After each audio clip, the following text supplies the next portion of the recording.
So we have our two equations. We'll call this equation 1 and this one's equation 2. And we're trying to solve. Okay, so like I said, we're trying to find the point of intersection.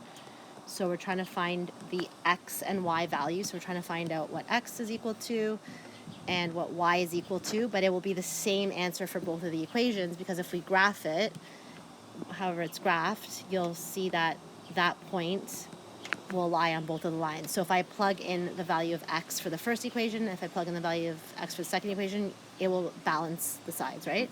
Okay, so we're going to do substitution method first. And what you're doing is you are substituting the value of one equation into the other equation, okay? So to substitute, the first thing we want to do is we want to isolate a variable. If we can say what x or y is equal to, then that's a value, right?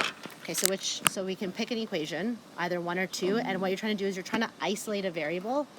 So sometimes one of the equations is easier to isolate than the other one. Yeah. So which one would you pick here? 2. Sure, and which variable do you want to isolate? X. Okay, so we're gonna start with that, and you can copy this while I'm doing it. So equation 2 has 2x plus 3y equals -4.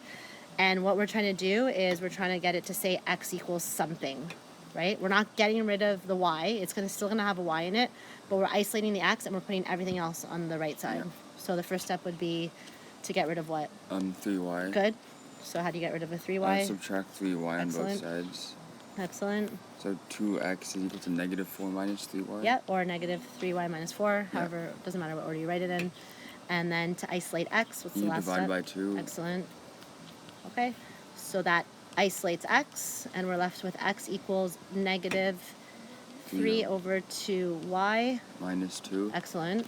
So now we know what x is equal to. X is equal to this. It's like saying x is equal to 5, except we don't have a value yet, but we're saying that x is equal to -3 over 2y minus 2. Now this was the second equation.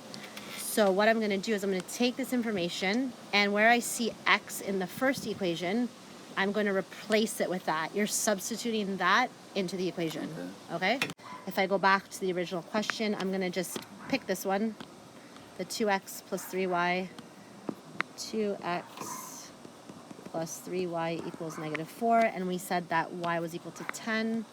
So if I plug in 10 for y, and I'm trying to solve for x, we'll see if we get the same answer.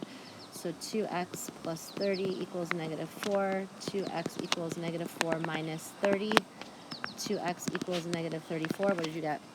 Divide by 2, x is equal to -17, and that would be our solution. The point of intersection is 1710.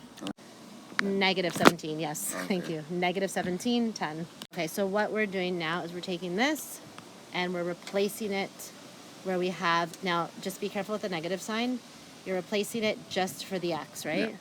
So we have negative, and instead of writing x, I'm writing -3 over 2y minus 2, because that's the value of x. And then everything else we're going to keep right now. Minus 2y equals -3. And now what do we need to do to remove these brackets? You just make it positive. Right, so we're using distributive property, where we have a negative and a negative, so it becomes positive. Plus 2 minus 2y equals -3. So now we've actually gotten rid of the x. Now we only have one unknown variable in the equation, and we can solve it now. Our goal is to find out what does x equal and what does y equal. We can find y now, right? And once you know y, you can figure out x. Yeah. So I'm going to actually put this over 1, right? Okay. And I know that my like terms are 3 over 2y and -2 over 1y. So those are going to go together.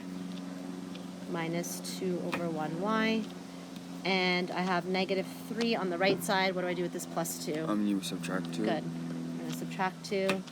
So I'm just combining my like terms. Now, we're going to leave these as fractions, because sometimes you might have a fraction where it's a repeating decimal. Your answer will not be accurate, okay? So how do I subtract these? I have to have a common denominator. Find a common denominator. Which is, you can just do 2. You can do 2. So we have 3 over 2y minus 4 over 2y equals, and we can simplify this, -3 take away 2, -5, and we are simplifying this. 3 over 2y minus 4 over 2y is equal to what? -1/2. Yep. Or 1 over Yep. 2. 1 over 2y equals negative 5.